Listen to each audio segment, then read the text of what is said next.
submit with a lot of, because we want to tolerate each other. Let's tolerate each other. Let's forgive each other. Let's commit each other. Let's accommodate each other. I want you, it is my sincere request that return the security of Deputy President. That is my submission. You will be able to take that, Honorable Aldere. Thank you, Chair. And if I may give guidance so that we allow other members also to be able to ask questions. Don't put too much of background. If you can be able to raise the question directly. I want to just go straight to the question, Chair. Chairman, having listened to the Cabinet Secretary explaining, giving us the background of the whole scenario, which we indeed appreciate, that I thought, going by what the media has actually been portraying, is that the highly trained security officers deployed to the Deputy President were the GSU. And after their withdrawal, then the Deputy President is exposed. That is the picture I had. However, I appreciate actually the way the Cabinet Secretary has explained, and I'm actually contented that indeed the Deputy President has all the security required for his protection. However, as a matter of national security concern, I want to ask, did the Cabinet Secretary inform the Deputy President about these security changes, either in writing or verbally, so that he may understand that there are some changes which are about to take place, and therefore he should be made aware. That is one. Secondly, Chairman, I also would like to ask the Cabinet Secretary, other than the security personnel, the physical officers deployed to provide security within the establishments, either the Deputy President or even the President or other dignitaries, as explained in Annex 2, people who had served not only as vice presidents, because we have high dignitaries who have served all their life in serving our country, whether there are other technological gadgets, for instance, like CCTV, or even drones for that matter. Because personnel will never be enough to provide security to each and everyone. But at least a gadget like a drone, if properly used, can be able to give us information, and it can be able to provide all the security that is needed. Was that provided? Thank you. Right, Honorable Masara. Thank you, Chair. Thank you, Chair. I appreciate the response given by the CS Interior, and we have the annexes which can explain much, but I want him to explain to the nation what Article 245 talks about the independence of Inspector General in commanding the police service in Kenya, so that everybody can understand. Two, the issue of protecting the Deputy President. Have we reached a stage where the Deputy President of the Republic of Kenya can be protected by G4S? I hope I'll get that answer. The third one is, can we get information on the property which were owned by previous vice presidents, so that we can compare vis-a-vis the number of officers given to the current DP? Chair. And finally, why is it that the CS is applying law selectively? We have been stopped from meeting people in our homes as elected representatives of the people. But the official residence of the Deputy President is hosting thousands and thousands of people every day, and they are being protected by the same Kenya police. Yet, even where he comes from, a deputy governor of Kisii was stopped from holding a meeting in his home. But the second house in the land holds meeting despite COVID protocols being breached? Can we get information if we are in this country or one country or two countries? Thank you, Chair. That last bit, the CS, you have discretion to answer or not, because we want to deal specifically with security issues. CS, respond to those four and then we'll pick another round. Thank you very much, Mr. Chairman, honorable members. Total about 8 questions. I will be very specific, very precise in responding to them. What determines the numbers? We go by requests and what you may describe broadly as expanse. You know, Mr. Chairman, if you become the deputy president of the country and you are also coming from a business background or you have capacities, not all of us, there are Kenyans who have 2-3 homes, there are Kenyans who have 1 home, and we are different people. We are not going to stop, insist on, we don't have a president in this country where there's a limit to how many installations we can look after and so on.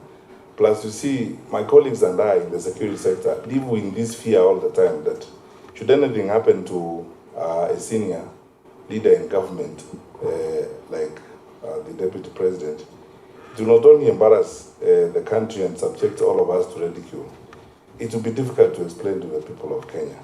So it depends on the expanse and what you have and what you don't have. And I think I could tie this to what Honorable Masara asked about whether I can provide the properties of the various other predecessors, I mean, to the holder of the current office. What I've given you is everything they had. If they didn't have a kiosk, they didn't have. We just gave them, they were given 22 police officers, that's all, to guide them around as they moved around. If they didn't have a school, they didn't have a school, you know. If they didn't have a place where they would go, if they didn't have a home in you know, in Isiolo, for example, so that home also in Isiolo can be looked after, they didn't have it. So what I've given you, or what we drew from the police records, is all that was allocated. I mean, what Jaramogi was allocated is what was allocated. What Musalia Mudavadi was allocated was what was allocated. That is his Nairobi home and his home in Vihiga. So if he didn't have a home in Isiolo, another one in Nakuru, another one somewhere else, it expands. It depends on, you know, the capacities and what you're able to have from time to time. The police will go that particular way. That is how they are guided in that particular respect. So the numbers are not necessarily determined by us. In fact, I dare say that if we were to be absolutely honest and tell you that if we matched all the requests that are being made from certain offices in cases like this, we can't afford it. It becomes very difficult. But it also depends on the expanse. Who is where, what, who has what, where, who goes where, and so on. If today a Yamazimbo teacher become the deputy president and my home is only 1 or 2, that's what will be protected. And that's what happens to all leaders and so on. So how does this sit with the ratio? Well, you know, we've been working very hard, Mr. Chairman, and you know, as our security committee, that we have barely moved to a ratio of 1 to 600 in terms of police to population. We are racing against the UN ratio of 1 to 450. But look, there is a point to which you also, as leaders, need to understand the tradition and the way in which we have operated in the security sector in our country. I've seen people asking me questions, for example, saying, why do you provide security to this private facility? Or why do you provide security to look after chicken, somebody's chicken business and so on? And asking the converse is this: what if there was a notification by a local manager to a county police commander or a sub-county police commander that this property belongs to so and so, it needs to be looked after, and then they didn't look after that, and something happened? We would be facing the same problems we are facing now. We would be accused, oh, we don't care protecting other people's property, it's being destroyed while we are watching, and so on and so forth. We're in a catch-22 situation. You know, you're damned if you do, you're damned if you don't. But the situation is what it is. It's not a decision that is made willy-nilly by the Inspector General of Police and the people in the security sector. Some of it is driven by demand. Some of it is driven, as said, by secondary notifications from personnel and people who are associated with these offices. it is not a burden to us. Let me say that. It has not become a burden to us yet. We are able to provide security and we are able to continue supporting the office of the Deputy President. The question that was asked by Honorable Jebukut about downgrading the security of the Deputy President. We haven't downgraded the security of the Deputy President. In fact, this is a propagandist approach to this, and almost a laughable thing to imagine. With this level of personnel, and I've not talked about the assets that we have deployed.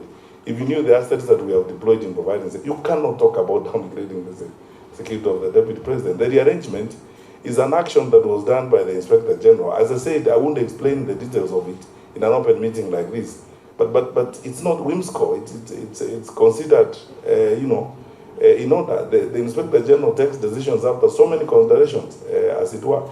As I said, he would consult, colleagues in the security sector. He would go to NSAC and other organs. He doesn't just decide off, on top of his mind like that. Did the CS inform the DP? This is routine. Honestly speaking, if we were not in the political context in which we are as a country, there are times when some of us wake up in the morning and wonder, what is wrong with us as a country? The things that we spend time talking about, and so this is really routine. If you ask anybody today, if you, Mr. Chairman, if you walked here to Jar House and asked the regional commissioner for Nairobi, who are the chief inspectors around Nairobi, he wouldn't tell you. Because we keep moving them around from time to time. He will turn up at Kilimani, and a gentleman will introduce himself. I'm the chief inspector of police, this is what I do, and so on. It's routine work. So are you going to spend your time, every time you are doing routine work? Our job is routine, to make sure that we protect the VVIPs in our midst. So are you going to spend time talking about routine things? For the IG, the rearrangement is a quasi-routine assignment. And then this is not something for which I would write a letter to His Excellency the Deputy President. Or why would I write a letter about then I would be writing 10 or 15 letters, because how many times are we reorganized personnel, not just there or in any other installations? I would be writing a letter to every minister. Every time we rearrange security, I would be writing letters to every constitutional office holder, to the Speaker of the National Assembly, to the Chief Justice. Every time we maybe CS, you can tell us, because you have stationed, you said you stationed 74 GSU officers there. Are they constant, the same people, or do you keep changing them? And do you then address the DP, or do you tell him when you want to change them? Or they are the same people who started and are still there? The presidential escort team is an exclusive team across the country. They are exclusive because they are trained, they are prepared for that job. The commanders of that team are people who have been working with His Excellency the Deputy President for a long time. We haven't changed them. That is the cause, as I showed you in Annex 1 of my document, that is the core team that provides security to His Excellency the Deputy President. Probably, actually, if you were changing those ones, you would have reason probably to tell the Deputy President. But these others are doing almost routine work. So why would you write a letter every day or inform him every day? The presidential escort team is intact. Its commanders are intact.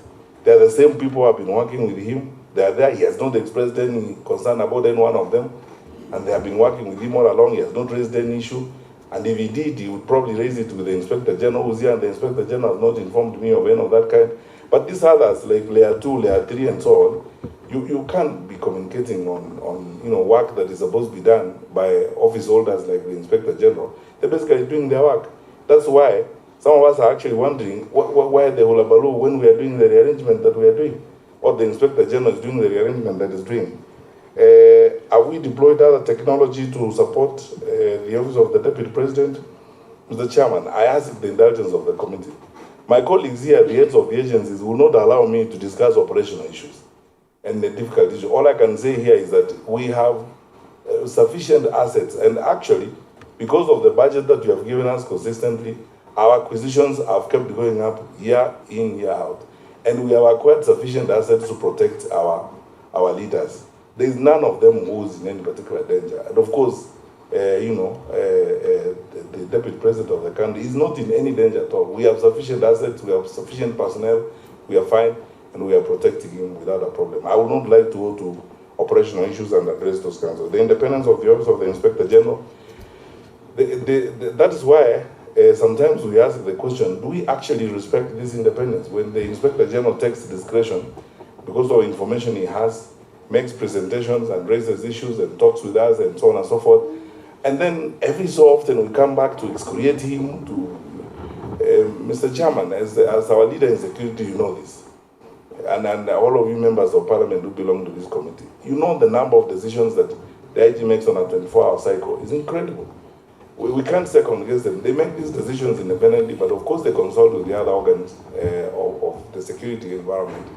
And we all agree with them on this particular decision he made to make the rearrangement. We are all aligned, we are all agreed. I wish those who are actually raising concerns about this, especially because they have access to facts and they can get this information, they look for the information and facts about it. Allow me, Mr. Chairman, sir, to not comment anything about that issue of G4S. I don't want to trivialize the matters of this country and the security of our country in that kind of manner. I don't want to be that petty.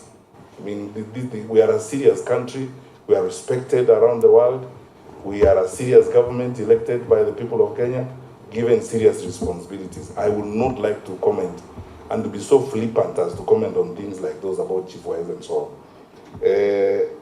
on. On the issue of, lastly, applying the law selectively, you gave me discretion to skip the answer, but suffice it to say, we are not applying the law selectively.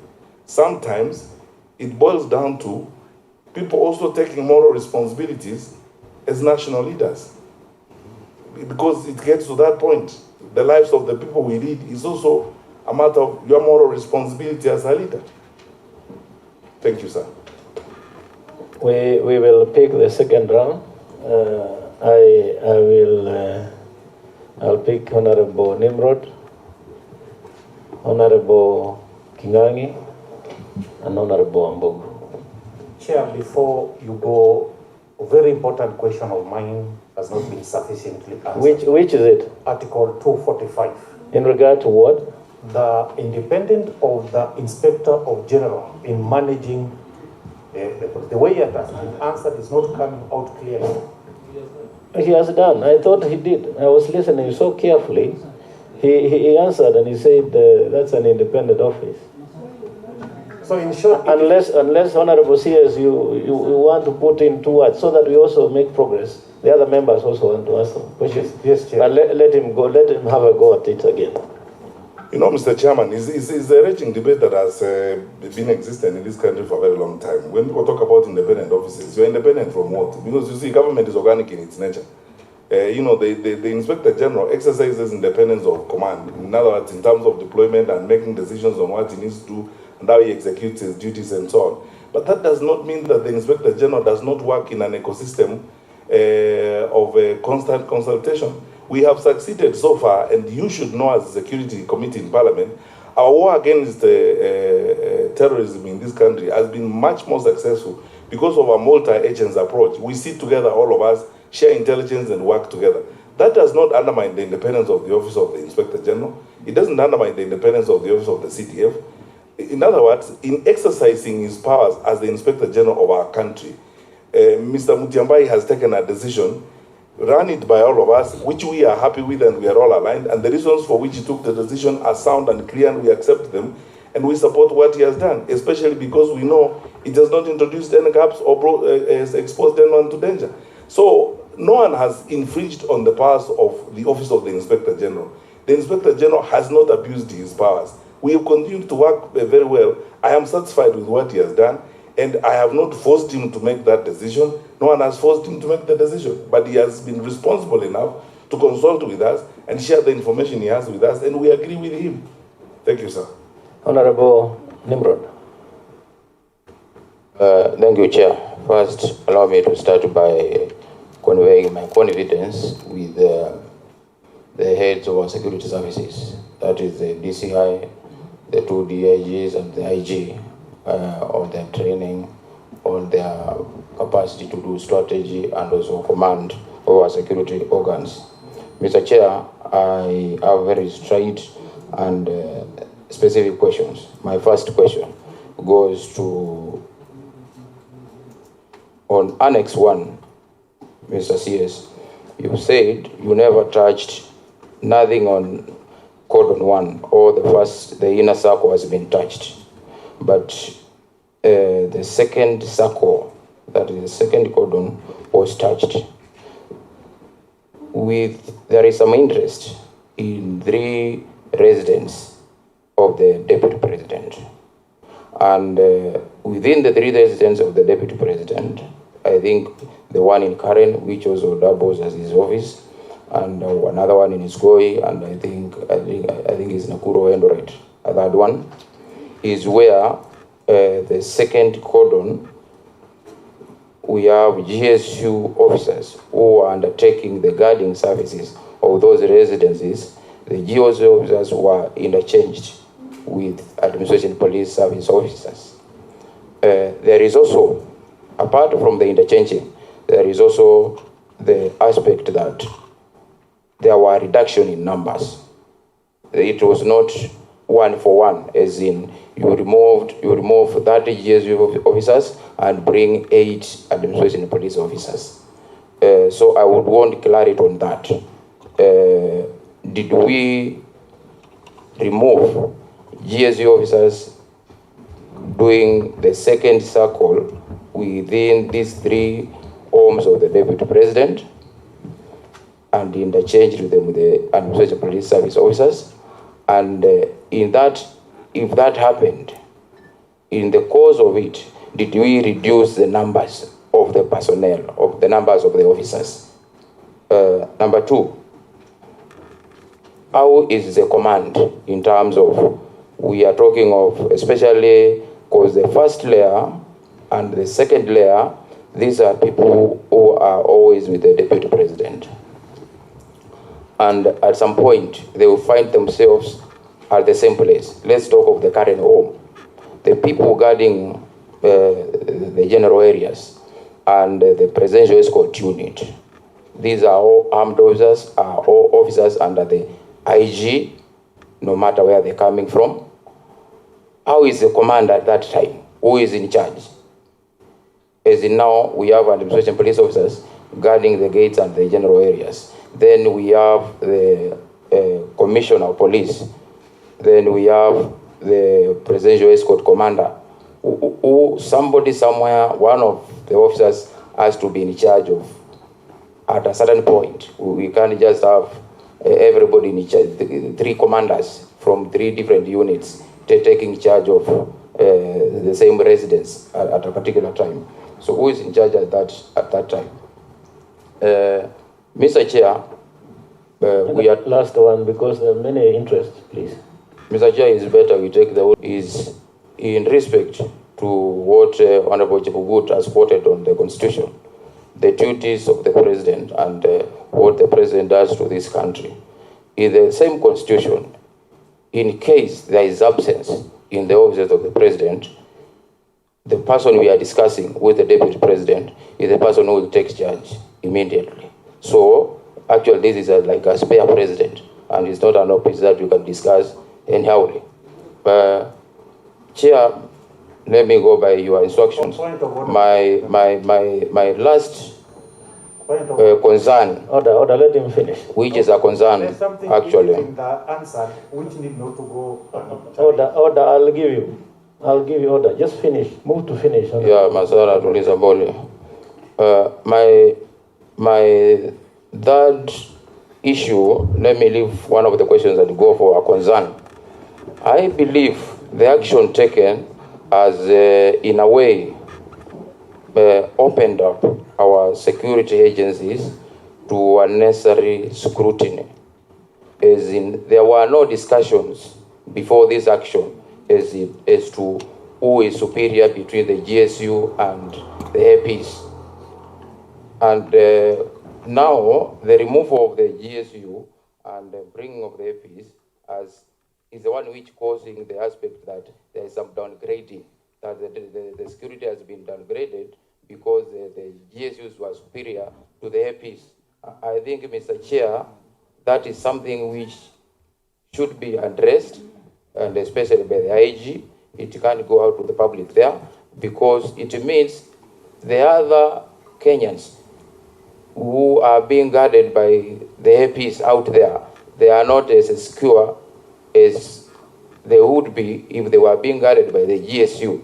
So I think, and in the wisdom of his executive deputy president, actually he welcomed these officers, and he spoke about his confidence in the work they are going to do.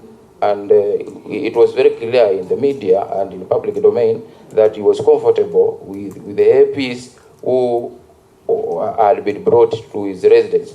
So I would want to see the same, and especially from the office of the AG, a firefighting kind of mission to downplay that reasoning of there is one service which is superior to another.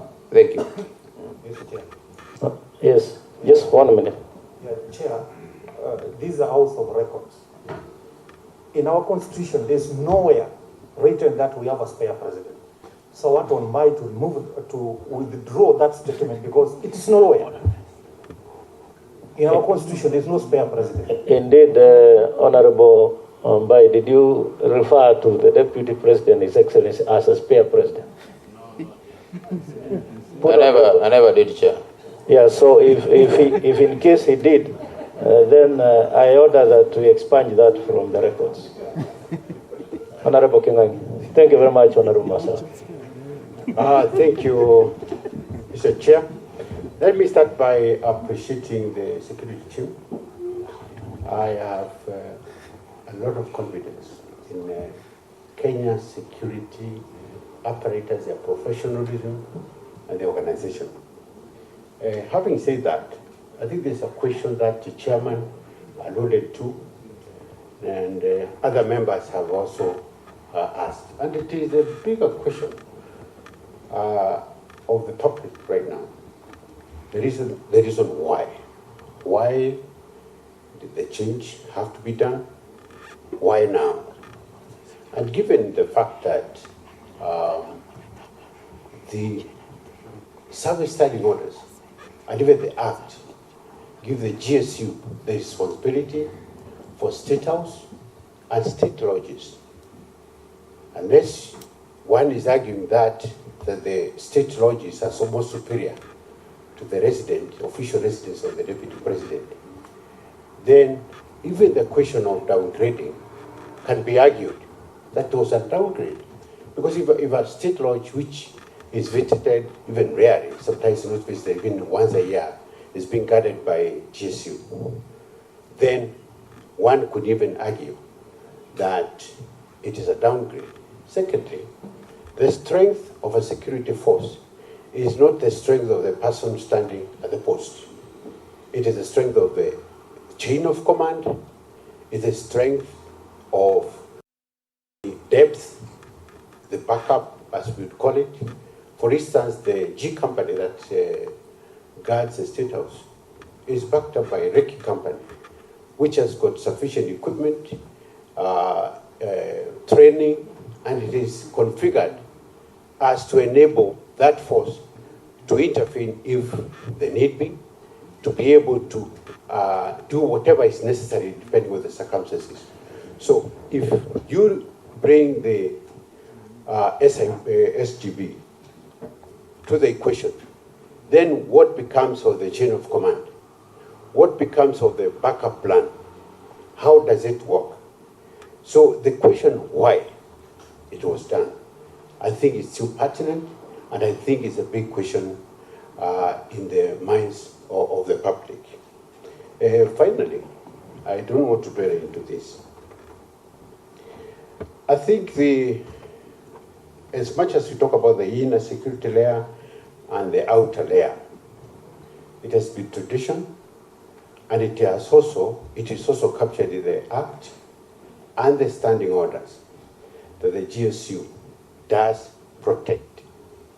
So I don't believe, and I would like to be explained to how the Inspector General has discretion in changing something which is provided for by the Act and the standing orders. So my question is, why? Thank you. Yeah, I hear that the bigger question around it is are there GSU officers guarding the residence of the Deputy President? And I think I hear that everybody, and it's cutting across all members. We will, let me clarify. yes. The second layer, because that's the argument, that the second layer has been changed, the inner layer has not been changed. The second layer State House is to GSU G company, backed up by the RIC. And it would make sense. It would make sense when the second layer was GSU, backed up by the same RIC company, which has the capability and training to back up. I get. Now the police chiefs are here. They'll be able to take that up. The last one was Honorable Mujiba. But a point of order, Chair, I'll be asking my questions. What is out of order? And you are in the next round. Yes, I think as members of the Security Committee, we can also not just be throwing words. When you say State House should be guarded as same officers as the residence of the Deputy President, there should be reference to the law and the standing orders. And Honorable Kingangi, the law talks about State House, state lodges, the President and the Deputy President, not the residence of the Deputy President. Yes, in fact, I had wanted that to come from the Honorable CS so that they can give us details. I had that question, but let him clarify on that. Honorable Ambu. Thank you very much, Chair. I will actually start my question from where Honorable Kaluma has just gone in. I wanted to ask the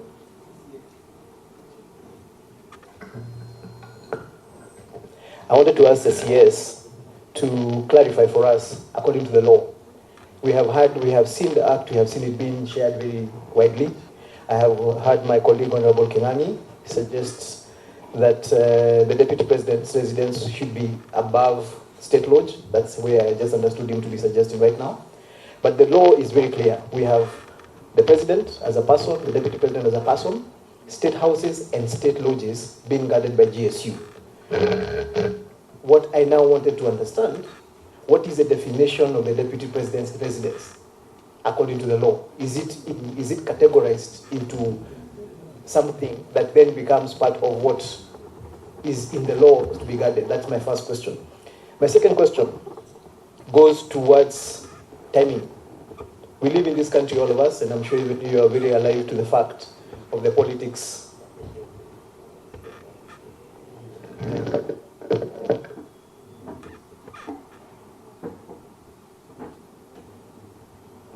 Thank you. I think this is better. But I'm sure you had the first question, so I'll just go to the second one. We live in the country where we are very alive to the politics of the day, and I'm sure you knew that the decision you made was going to be politicized. And I wonder whether you actually factored in how you are going to deal with that. In this time and age, there are going to be people who are going to take a decision like that and make political capital out of it. And I say this because of the very interesting observation I have made. The principal himself, in this case, who is the Deputy President, is on record saying he has no problem with the changes that have been made. However, his allies, every single day, are using this to play politics with. And so the question now I have on this, my Point of order, Chair. You will allow me. You will allow him to finish, just like you are allowed to finish. Yes, you are allowed you to think there is finish. something that should not continue. Honorable Mbai, I allowed you to finish, and then I took the point of order. That's how we shall conduct business. Thank you very much, Chair. The question I was making is, it is on record. The principal himself has said he has no problem with the security arrangement that he has. His allies are the ones who are playing politics with this issue. And now the question I have is, we have a public letter from the Chief of Staff of the principal complaining about this. Then we have the principal himself saying he has no problem. At this moment in time, who do we engage with? Do we engage with the public statements from the principal, as security officers, yourselves and us? Or do we engage on the public or the official statement from the Chief of Staff, or from the issues that are coming up from the allies? My third question. We have a situation, and I want to, it's something about order of command. It has been raised by a couple of my colleagues here, the issue of when you bring in new formations, around the deputy president, is there a structure that takes over that formation and says that now you've come in around the deputy president, you report to this particular office, or what exactly happens? I ask that for this reason. When we have a situation where a VVIP has security officers who are police officers, who are then protecting situations that are not legal or lawful, as my brother Masara might have raised, who do you question at that moment in time? You have a situation where police officers are not allowed, are not supposed to allow us to have public meetings. And then I have a public meeting, and my security escort is there with me. Are you able to ask him, as the IG, to give you information on what that particular issue that arose? Because maybe that is part of the problem we're having here. My final question, which actually has been sent to me by somebody from Nyeri, who apparently, I didn't know we were live, is, does the law determine how many officers a VVIP is supposed to have? Is there a constitution? Because sometimes I feel as if part of the reason we're in this problem, I have looked at the historical security of all the vice presidents that we have had. The decision that jumped from 30-something, or 40-something, or 50-something, to 257, how was that decision made? And is that what we are suffering from now? Because once you give me, for example, as a member of parliament of Nyeri, if you give me 10 security officers today, and maybe the law just says I should have 1, then tomorrow you come and take 5, and leave me with 5. I will actually come and complain that you have downgraded my security, despite the fact that the law says I should only have 1. So part of the problem, and maybe the question you can help us is, how did you make the decision to have 257 officers? And is that what the law requires the deputy president to have? And at what point do you then reduce them? And does that go against the law? Thank you very much, Brother Chair. Thank you very much, Honorable Mujiri. And I think I asked that question from the onset. Another question that is troubling everybody, including I asked whether if I want to beef up mine, you can allow that to happen, and you skipped it. Maybe this time around you will be able to address it. But what is out of order? Yeah, thank you, Chair. Chair, we are discussing the matter security, actually government, the Deputy President, the CS answering questions about security, which is government. I don't know where the issue of allies are coming from. What is allies in government? What is allies in government? Well, I hear you, but I hope it's not me you're asking. If you ask me allies in English, I know what it means. I'm asking through the chair. Honorable Wambugu said his allies. So I'm wondering, we are discussing government and security and the deputy president. Okay. What is his allies? What are allies, Honorable Ngunjiri Wambugu? What are allies? Thank you very much, Chair. I'm actually very happy to answer that question. The reason we are seated here, just explain who allies are. The reason we are seated here the definition of allies. There was a complaint that was public. That is what has raised us, given us the opportunity to, made us actually summon the CS and his team. That complaint has been public. Allies are the people who are associated with the deputy president, his friends who are looking out for his interests. And I don't think it's a bad thing. I think it's actually a good thing. Yes, I think, and he alluded to, and this is very important, Honorable CS, he alluded to a letter written to IG of police by the Chief of Staff, and I think that needs to come out so that in case, and if indeed it happened, then we also want to be privy to the contents of that letter. Honorable CS, I think you can go. Thank you very much, Mr. Chairman, sir, and thanks, honorable members, for the questions that you have asked so far. Let me start in the order in which they were raised. The question that the Honorable Mbai asked is about downgrading and whether or not we should comment about this. Let me be very frank as a public officer and the minister in charge of security in the country. Most of the debate that is going on about this, and anyone you hear talking about downgrading, definitely displays some measure of very frustrating ignorance. For example, the IG has got over 13 other units, some of them crack units that he could draw from in providing support to the Deputy President's security. When the Deputy President moves, for example, to some parts of the country, if the IG feels that he needs to bring in SOG or QRT or so on, you see people are raising questions. Many of the people who are debating these things, first of all, don't understand the entirety of the formations of the police service. They don't understand the strengths and the capacities that we have and the training and the capacities of all the other formations. So people have just proceeded from a propagandist easy point of saying you're downgrading the security of the deputy president and so on. We're not looking at the facts as they are. In that layer too that I've used to demonstrate to you that we actually call these in operational terms support services, you know, because the core team that is supposed to protect the deputy president is the presidential escort. This is what is prepared to protect the deputy president. Whether he is driving, walking, flying, what have you, these are the people, it's intact, he's protected. Then support services, the IG has got over 13 units to draw from to provide support services. What tells you that this unit is stronger or weaker than the other one? And over a period of time, given the resources that we have deployed, there are other units that actually you do not know of that probably have got stronger and even better capabilities to do certain things. Because let's look at Article 10 of the National Police Service Act. It's very clear. The IG shall determine the distribution and deployment of officers in the service. And how does the IG determine? He uses the information that is given. He uses the intelligence that he receives. And from time to time, he will make certain changes. Why are we second-guessing the IG in the decisions that he has made when he has made so many of that decisions, of such decisions in the past on other areas? And we have demonstrated clearly that the deployment in terms of personnel and asset that we have given to protect this office and the holder of this office is very strong. In fact, Mr. Chairman, some small counties in this country like Vihiga and Nyamira, for example, probably don't have this kind of deployment and in terms of even assets, as it were, in providing the support that we are providing to this office. So the question of downgrade, and I would like to Sorry, what did you say? I'm saying that there are some counties that are smaller in the country. The smaller counties like Vihiga, for example, probably don't have the strength of deployment and capacities and assets such as we have deployed to protect the holder of this office. So when people jump up and say, oh, you know, there's downgrade and so on, in quality and operational terms, you'll have to go into an operation room and listen to the director of operations tell you everything about this before you make that kind of conclusion.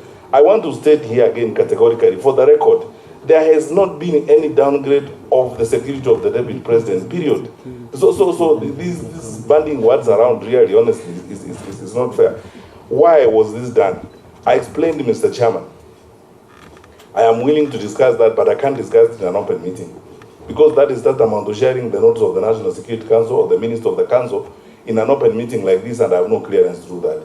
Why and the background to this rearrangement, I cannot discuss in an open meeting. Because I'll be going deep into an operational issue. Are you able to discuss in camera if you have clearance? You have the clearance to discuss in camera. If you provide this is the committee that oversees the issues of security. If you provide an in-camera proceeding, maybe I will discuss that. I will be able to explain the background to that. But I can't explain it in an open meeting like this because now I'll be moving into the realm of operational issues. And then my colleagues here, the heads of the agencies, will not allow me to go into operational issues in an open meeting like this. It's clear. Let's just be very frank with each other, Mr. Chairman, honorable members. The deputy president's residence is not a state lodge. It is not a state house. The law is very clear. It's black and white. It's a residence. It's a residence of the deputy president. It's not a state lodge. It's not a state house. You know, there's some things which look or sound politically sensible, but frankly, when you go by the law, they don't. How would you come up and use phrases such as are being used and so on? The framers of the Constitution, you are the legislators. Give me a law to work with on this basis. Give me a law that designates the residence of the deputy president and makes it a state law. Then, on the basis of that law, I will gazette it. The gazettement of state lodges is very clear. The law is clear. The record is there. You know the state lodges and state houses that are supposed to be protected by GSU. The residence of the deputy president is neither a state lodge nor a state house. Sasa mimi nafikiri hapo, Mr. Chairman, ni sawa. Just proceed with the rest. Yeah. So the question of the politics of the decision that we made. You know, we are public servants. We are public servants. We work in a manner that we know we are going to be accountable to the public through members of parliament, through a committee like this.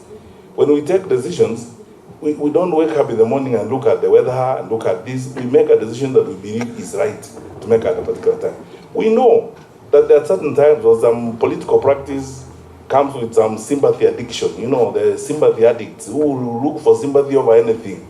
And we have watched that sympathy addiction around the country where, you know, people draw sympathy over everything, you know, and so on. But you see, let me ask you a question.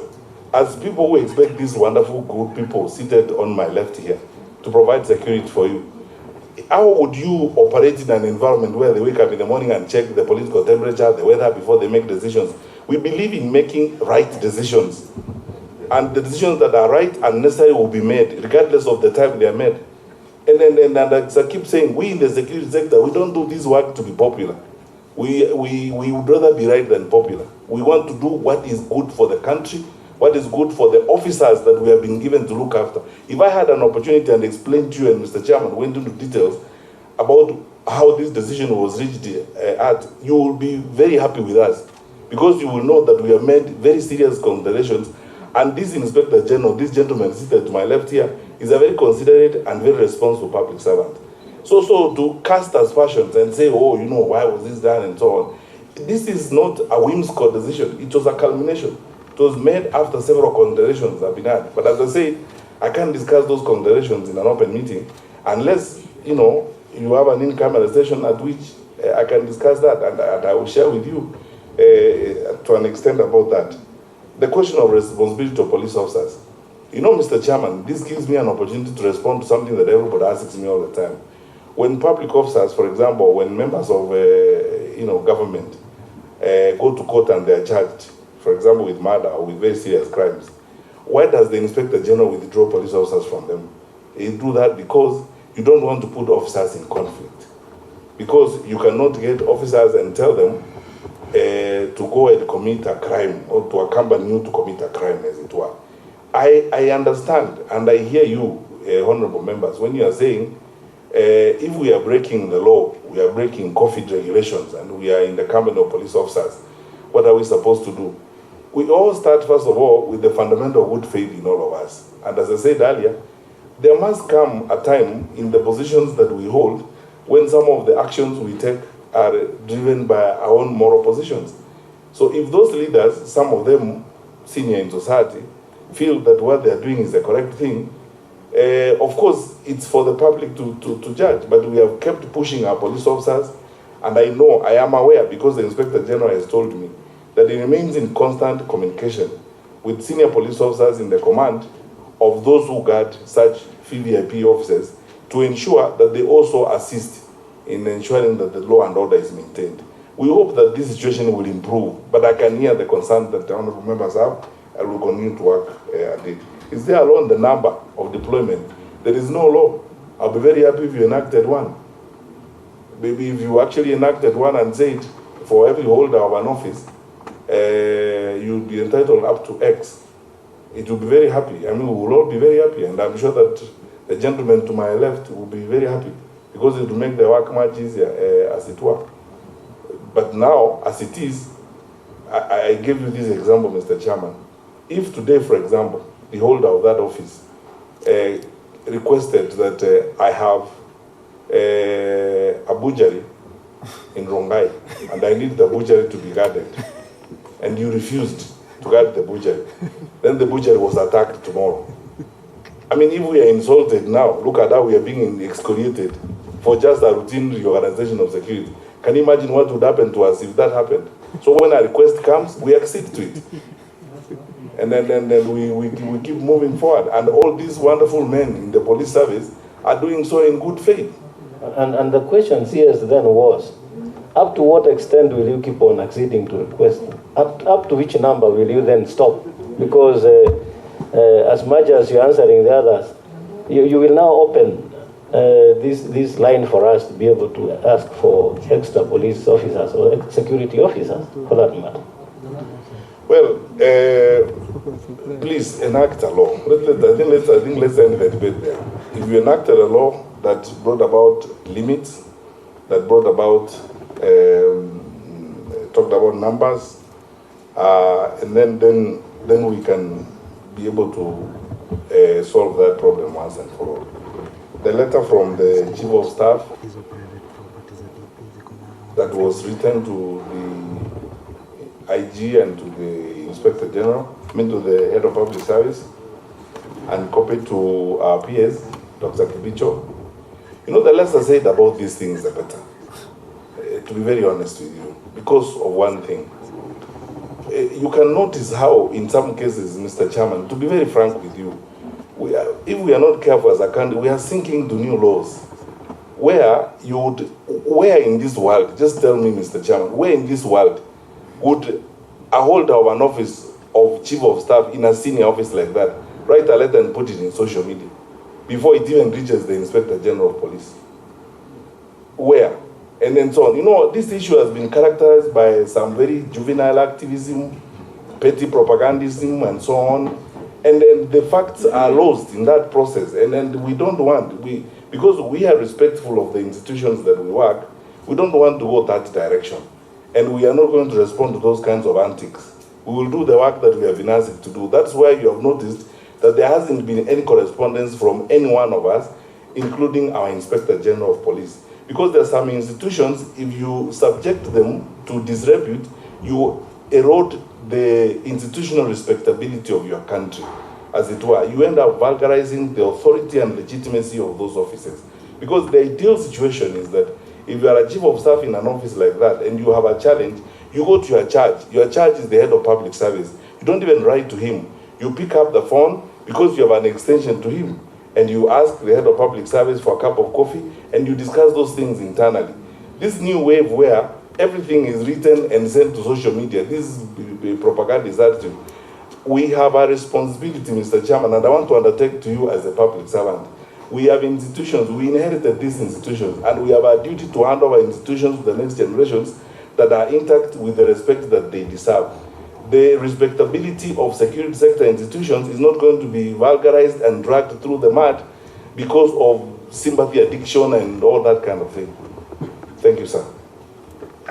All right, okay. We will then take Honorable Mbai, you have already spoken. So we are going to the next people. There are people who have not asked questions. Honorable Rosa.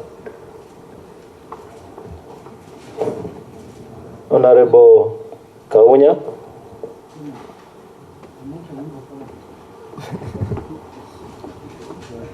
Honorable Shuria. Thank you, Chair. Chair, first of all, I'd like to thank you for having been proactive, given that the matter we are discussing today has really been around and is causing a lot of tensions. I'd like to thank you for having been proactive. In the same breath, I'd like to also thank the CS for giving us such a detailed explanation. The reason why I'm thanking the CS is because information is power. And what is happening today in this country, Mr. Chair, is that we are being governed by propaganda. When I look at the details that the CS has given, Chair, I feel sad. I'm saddened to know, because what the country is being fed on is that the security detail that is in charge or is responsible for the security of the person of the Deputy President has been tampered with, has been withdrawn, and therefore he's been left exposed. When I look at the presentation that is before us, it is clear, and thank you, CS, for giving us this history. When you look at the history of the security detail in terms of the presidential escort unit for each of the former vice presidents of this country, it is clear that none of them had more than 14. All the former vice presidents had no more than 14 presidential escort units who were responsible for the security of the person of the vice president at that particular time. But it is clearly demonstrated here that the current holder of this office has 74 against 14 of all the former vice presidents. And this is why I'm saying that it is good that we have this information now so that the country can breathe and stop being governed by propaganda. When you compare the 74 to the 14, I will go further and look at the security in totality, where the current office holder has a total number of 257 or thereabout, either looking after security in his person and also security of his businesses or private businesses. 257 against the highest of 57 of the Honorable Raila Amolo Odinga when he was the Prime Minister at that particular time. So we are comparing 257 with that highest of 57. The reason why I'm bringing up this comparison is just to quell out that propaganda so that Kenyans can actually see the reality that indeed one office has 257. This clearly brings me back to Animal Farm by George Orwell, where it says that indeed we are equal, but some people are more equal than others. And the demonstration here clearly shows that if you are a holder of the office of the Deputy President, you are indeed more equal than any other Kenyan. And Mr. Chair, I'd like to request the CS at this particular point, because I know Kenyans are watching, Kenyans are anxious, Kenyans feel exposed and unprotected. Could you kindly, in a very gentle manner, also let us know that as much as we are discussing the security of the Deputy President's office today, how exposed are these Kenyans? What is the ratio of this police security to the Kenyans? I would like to request for that. I would also, my second question, Chair, and I was quiet when everybody was talking, so I just request members to also give me that opportunity. Honorable Peter Masara. My second question. You let Honorable Rosambu speak, and then you'll ask after that. If there is a point of order. Yes, point of order. That is how we are conducting business. Yes. Please. My second question is I'd like to know from the CS and his office, is there a code of conduct that governs how you carry out your routine responsibility? For example, because everybody is asking, why now? Why now? And we've clearly seen that there was just a rearrangement. Rearrangement to me, coming from a background of being a teacher of English language, does not mean withdrawal. It does not mean downgrading. It is rearrangement. So I would request the CS to kindly let us know, is there a particular code of conduct which should govern your routine actions so that if you are withdrawing, if you are replacing an AP called Otieno with one called Kipyegon or another one called Wafula, are you bound by a code of conduct which should govern you and make you talk to the officer or talk to the Deputy President's office first before you replace Otieno with Kipyegon, with Wafula, or if there's an Asian, with Yatin? I'd like to know if there's a special code of conduct, and if you actually didn't follow that code of conduct, then why? That should be the question, not why now. Because if it's routine, I imagine that you can carry out your routine activities. But I'd like to know, is there a code of conduct that governs your actions when you have to? Done? Chair, I hope you're going to give us... You have done two questions. We have done two questions, and I don't want to be selfish by doing another one. Yes. But I hope you'll give us an opportunity to speak as Kenyans, as leaders. Because, Chair, I think as leaders, we must bear responsibility for this country. The people propagating and the people causing this propaganda and bringing the country into so much tension is nobody else but leaders. Right. But leaders on false information. I hear you. I hear you. So let's do it this way. We finish with the business here, then you know what you can do as a politician, but not in the committee. Chair. Honorable Kaunya. Point of order, Chair. Before... What is out of order? Thank you very much, Chair. Just one moment. What is out of order? Chair, these are also for record. Honorable, my sister Honorable Boy has just mentioned that we are governed by propaganda. The right word is that other people want to guide by propaganda. We are being guided by the Constitution.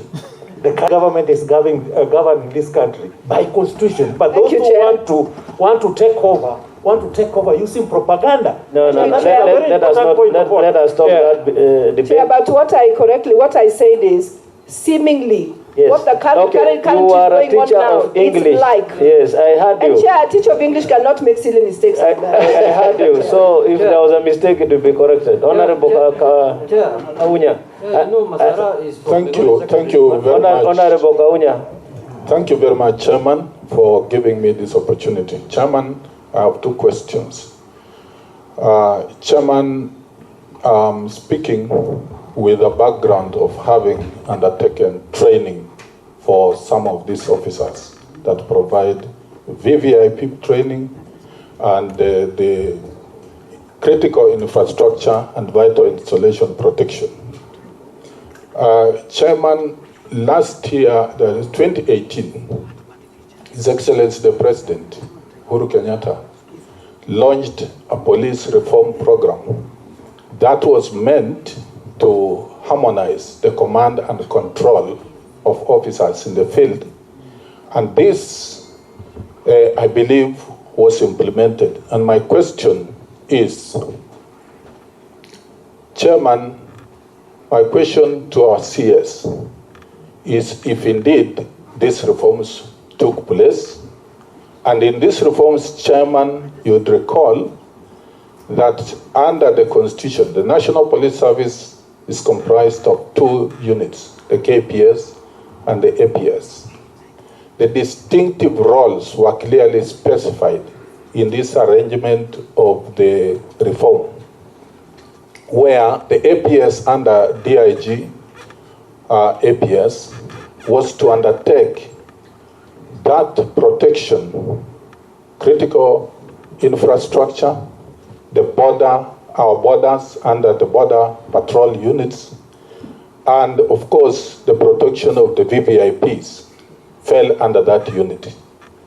And the Kenya Police Service were to undertake other roles as specified.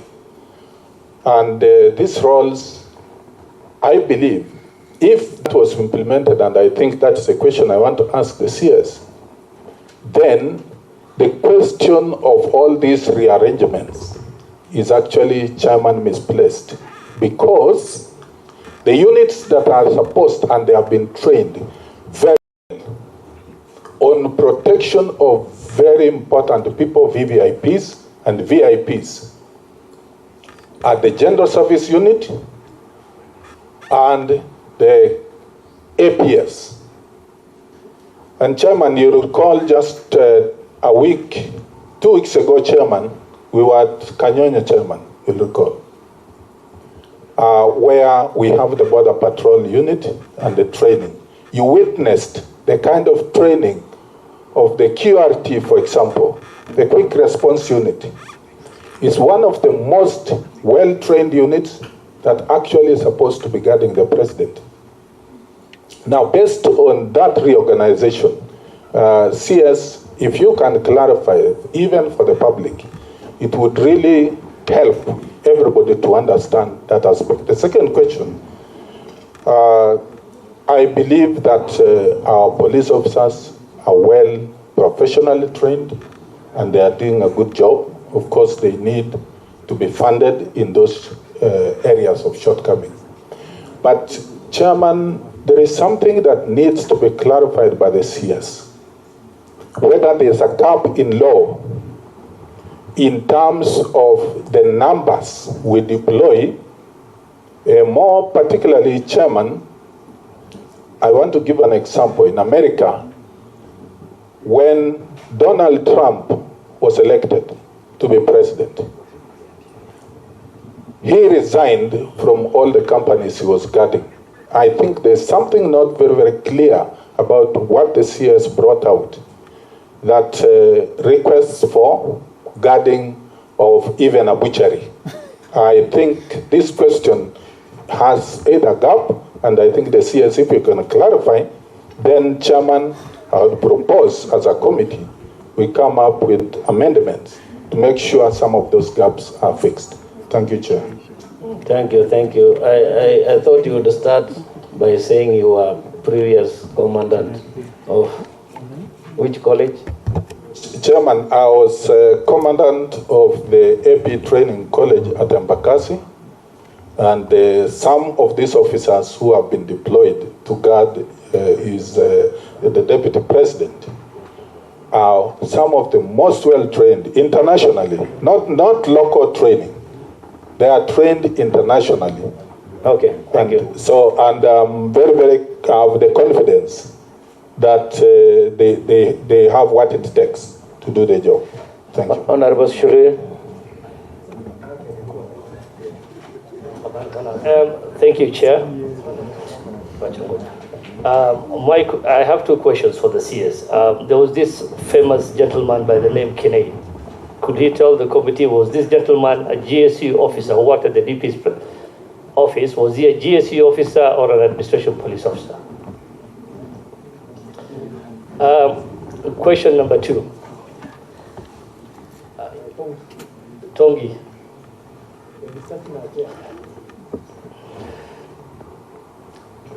I think he came here because he's from, is it Nyamira Map? No. Let me clarify. He is wanting to ask question, and I'm telling him I received no notice. So if you gave me no notice, we are not going to allow. Those are in the standing orders 195. Yeah, I have only one notice from the Honorable Junet. Okay, proceed. Thank you, Chair. Question one was whether Kene was a GSU officer or an AP officer, and I think he worked at the DP's office. Question two, the CS did mention he cannot share the reasons as why the changes occurred because of operational reasons. Just, is the Deputy President supposed to be made aware of the changes prior to that changes happening and the reasons why the changes were made? If so, was he briefed prior to the changes being made? Thank you, Chair. That question had been asked, so you can only maybe go over the answer again. And now, Chairman, order Honorable Bai, because there are people who have not asked questions, and they are members of this committee, and they need to engage. So allow your colleagues. Clarification, Chair, not a new question. Not clarification. Let the others finish. Be fair to them also. We want to take final round because of time. So, Honorable CS, I want to take the remainder of the people so that then you can answer all of it together. Then we come to a close. Is that okay? Or is it too heavy? All right, okay. For those who haven't spoken, yes, Honorable Tekla Tum, who is following us virtually. Can you ask a question now? Ask your question now. Honorable Chair, I have 2 or 3 questions and comments. And make it brief because of time. Yeah, I'll make it, yes. Thank you. What does the Constitution say about the security of the Deputy President? Number 2, was he informed when the officers are removed from his residence? Number 3, Honorable Chair, research, there was a research done, and it has shown that Kenya is number 4 of the people who are having stress levels. Honorable Chair, we are 1 year or less to the elections, and we have to take care of everything we are doing now, even in the security. I normally talk very well of our security apparatus, and I know the CS is very good in his job, and he has to tell the people who are doing the operations, the transfers and all abuse to do things in the right way. Honorable Chair, as politicians, the Deputy President inclusive, have a following, and you cannot control the people in such scenarios. So, Honorable Chair, let's not take things easy.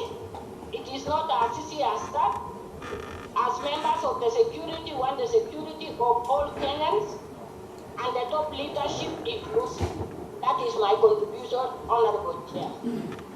Thank you, Honorable Dr. Tekla Tum. I can confirm that we have heard all your questions and the CS has taken note. We will leave you and we'll keep you on so that you can get the answers when he starts replying. Honorable Junet, sorry, it's not Honorable Junet, sorry, for the remainder of the team, the committee, because the standing order say we shall first give the members of the committee, those who are interested. Honorable Kaluma, and then Honorable Vice Chair. Then in that order, after that we'll go to Honorable Junet. I thank you, Chair, and I thank you, CS Chair. I traveled from Homa Bay to Nairobi by road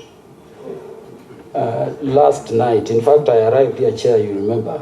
I communicated with you at 5 a.m. in the morning, believing that the Deputy President was exposed. Chair, I'm saying this because from the statement I have here, I disturbed my person traveling by road of a person whose security detail is bigger than the entire security detail guarding Homa Bay County. And I think I want to request that in as much as we play politics, we should not play politics with matter security. Chair, to put this matter in context, the Deputy President, in his usual manner, says he has no problem with the security organization around him. But the politicians around him are saying there is a downgrade and undue exposure. And this, based on that of his chair, is occasioning unnecessary anxiety in public mind. So Chair, my first question or request is that the people around the deputy, some are not just politicians, CS. And in as much as you are saying you should not be bothered by the letter which came from the Chief of Staff of the Deputy President, the public concern about this matter commenced from that letter. Yeah, I saw it on Twitter and I asked what was happening. In fact, I was asking why didn't the Deputy President's Chief of Staff, knowing the security channels and arrangements, speak with them in a manner that protects the integrity and the professionalism of our security apparatus. So that, Chair, I will be seeking your directions at the end, that in as much as the CS and his team say they are not politicians, they want to do their work and leave it at that, the matter of the conduct of that Chief of Staff in the office of the Deputy President, being an employee under our charge as Parliament, is a matter that must be dealt with. So that I'm confirming that after this, if it does not come from the committee on its own motion, I'll bring it before the committee so that he can come here and tell us the code of conduct under which he operates when he writes and posts things in the social media in the manner he's doing. But CS, this matter has been taken as a discourse outside there because the members of the public and the media, which is our main channel of communication, do not take time to understand the law beginning with the Constitution. In fact, CS, I'm shocked at the manner and the extent to which our very competent officers in the Administration Police Service have been undermined. When you hear people comparing our APs to even G4S, I think we don't understand what the Administration Police Service is and the Kenya Police are. So I would have requested that because the media is here and Kenyans are watching, you have elaborated not only provisions of the standing order. I think for the sake of the public, you would have, made a few mentions of it. Now that the media is showing these proceedings, and more particularly, Chair, the units which have been created under both Kenya Police Service and Administration Police Service and what they are in charge of. Because you see, Chair, people have been saying the Deputy President is not being protected. Us in the committee know that the Presidential Escort Unit, which is a unit affiliated to the General Service Unit, is protecting the person of the Deputy President as they do that of the President. You are being told that a change in terms of the officers guarding the residents was a downgrade. What the CS needs to tell the public is when this Security of Government Buildings Protection Unit was established and its mandate, that people, can understand that there is a unit specific to protection of those critical installations, the government buildings like the deputy's residence.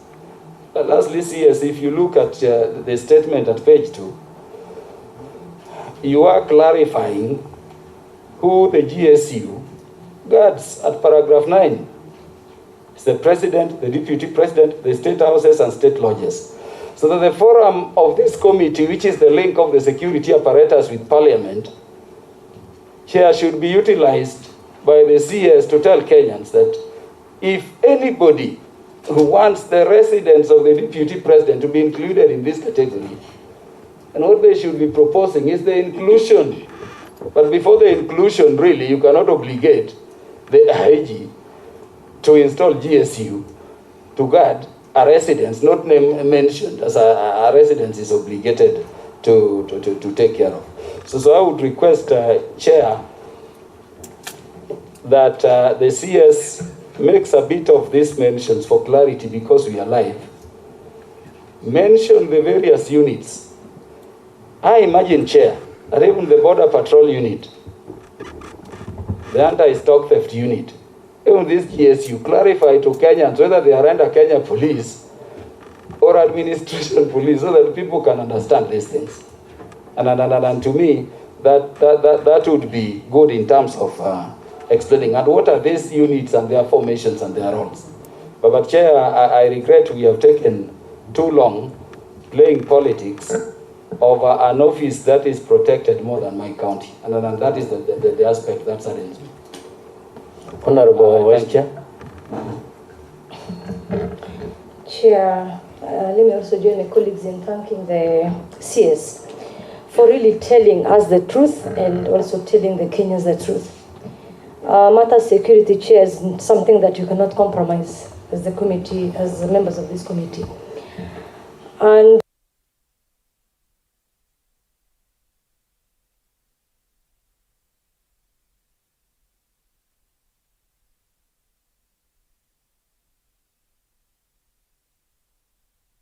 why? Maybe he didn't want Kenyans to know the truth. And thank you, CS, now we know the truth. Just, Chair, I've done a small calculation on police population ratio to the citizens. And I found out it's 1 to 600. 1 to 600. One person has 257 officers, Chair. Meaning 254,200 Kenyans are exposed. And this is a person who calls himself a hustler. What happens to the hustlers who are in Korokocho, Chair? What happens to the ordinary Kenyans who live along the borders, especially where I come from? That is for the CS. Just a question to the IG. CS, you told us there is direct request from the VVIPs or the deputy president to the IG. All these officers who allocated him, was it your predecessor IG or it is you? If it is your predecessor who did this, then I understand you want to now do rearrangement or change things. So maybe you can tell us, was it your predecessor who did this mess, or it is you that you want to come and correct this mess? Lastly, my chair to CS, we have been seeing politicians who have been faking arrests so as to blame the security so that they can have sympathy, incite Kenyans, so that they can be seen like they are the lesser or they are being treated unfairly. And it happened many times. And we have not seen any arrest to the politicians or any person who has been faking or spreading propaganda. So we want you to proceed and do arrest. If you could have done these things before, maybe today, these things, we could not have been discussing this. So we want you to do your work. Nobody should intimidate you. This committee is the committee that oversight your ministry. Kindly do your job, do what is right, so that Kenyans can have hope. And that is what we want to see. Thank you, Chair.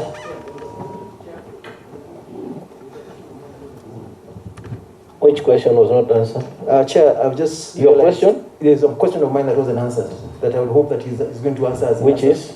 That when you're discussing matter security with the Office of the Deputy President, who should we listen to? Should we listen to the Deputy President? Should we listen to the Chief of Staff? Or should we listen to his allies? So that we are able to know when we have an official complaint, who should we listen to? Because if we have one situation where the Deputy President says he's okay, then his allies say he's not, and then the Chief of Staff says he's not, who, as a committee, should we be listening to? Thank you.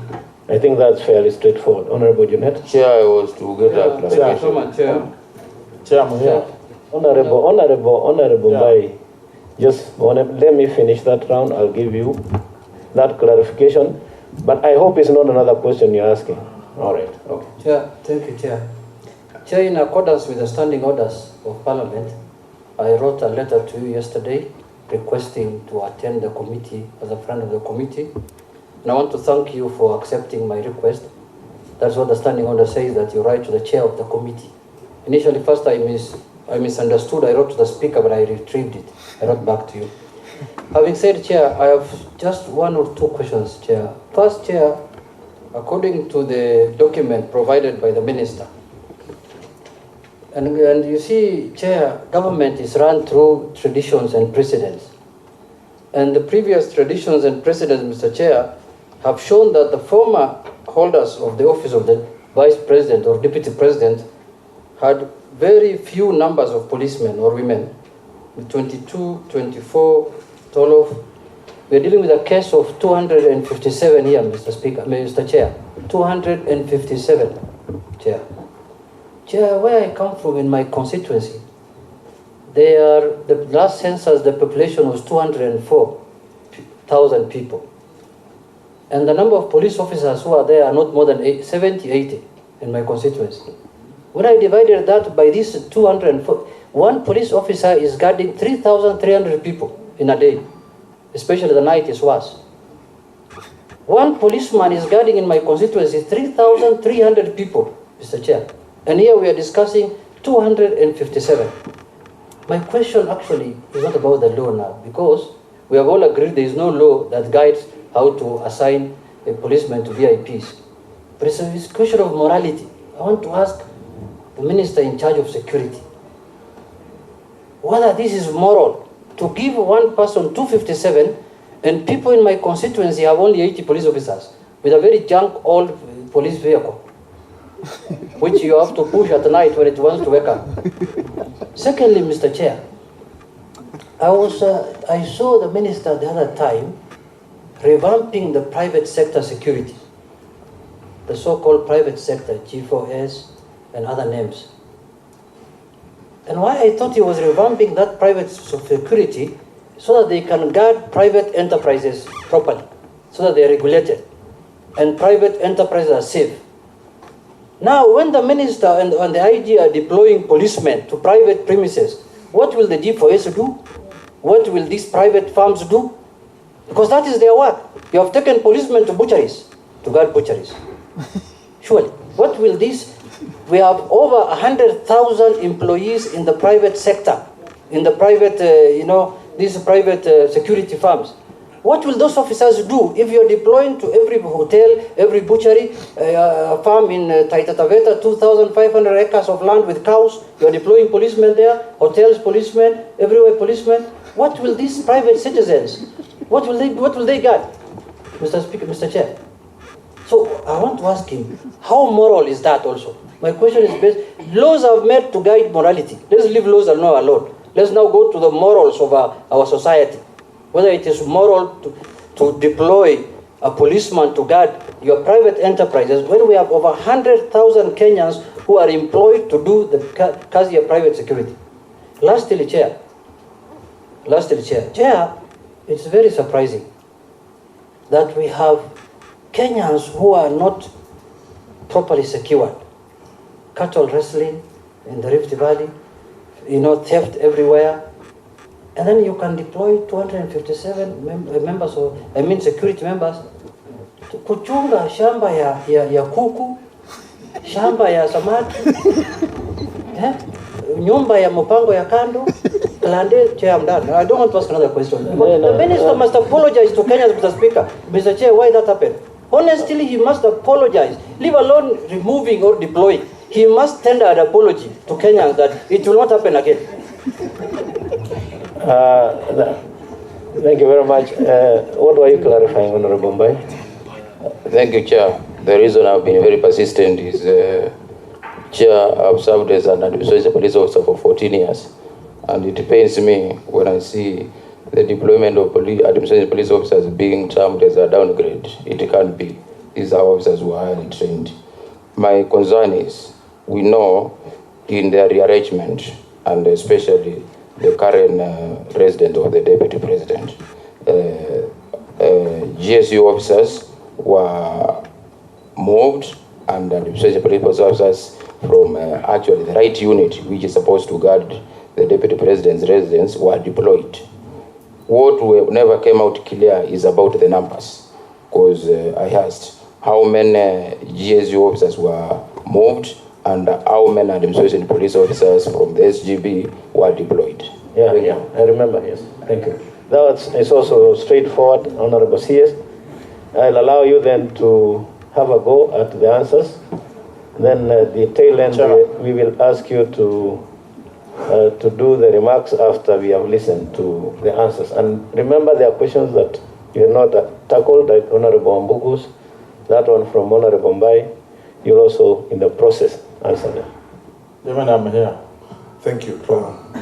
Order, Honorable Robbie. Yes. I've been raising my hand. You raise your hand, but you don't belong to this committee. And I hope you have not come to create a drama. No, I'm not. Yes, we have standing orders. And the standing orders dictate, Honorable Mbai, that you write to the chair 24 hours before. Chairman, I notified you yesterday. Listen to me. You write to the chair 24 hours before and even indicate the subject matter you want to address. So we have done well to allow you to listen. That is good enough. Chairman, I wanted to... Beyond that, if you then proceed to disrupt this committee, I'm not disrupting. We will follow the standing orders. I'm not disrupting. Okay.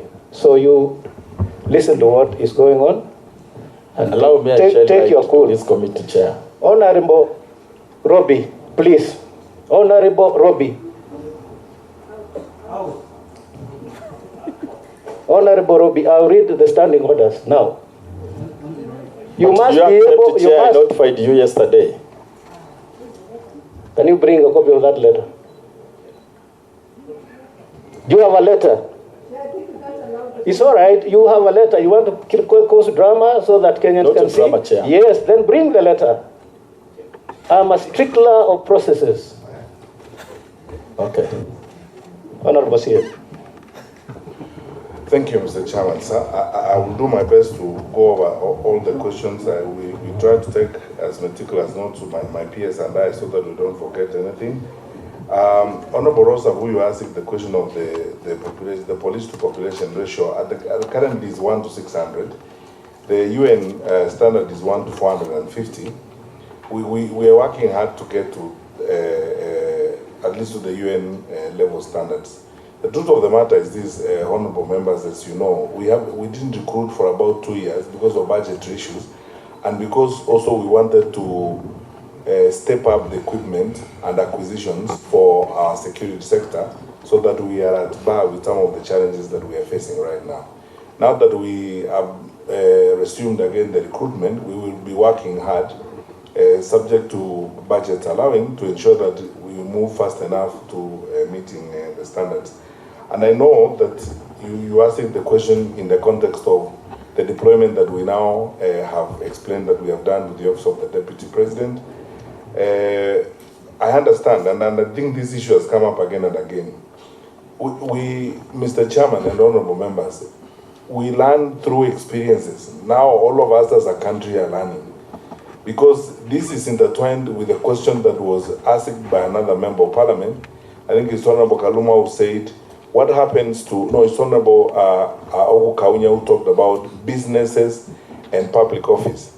Because the expectation is that when you are in public office, you're supposed to walk away from private sector responsibilities, so that then the two issues don't clash, such as cases we're having to deal with. It tells us one thing, honorable members, there's some work that we still need to do. There's some work we need to do in terms of tightening the law. There's some work we need to do in terms of looking at Chapter 6 and tightening our responsibilities, because quite clearly there is an overlap or the clash between business and public office sometimes can cause challenges such as we are dealing with. But again, on this particular score, I plead for my colleagues, the heads of the security agencies.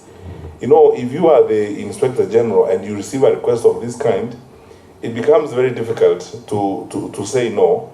We have been riding on this, as I say, unregulated question on the numbers and the extent of deployment, and now is the time for us to look at it again and come up with a statutory action that will now regulate the numbers and say, for example, even if you are VVIP, the ratios of the officers deployed to you will not exceed this number, as it were. Otherwise, if we leave it open as it is now, and no one knows this better than Honorable Ukaunya, because he was in this sector before, he faced the same issues before.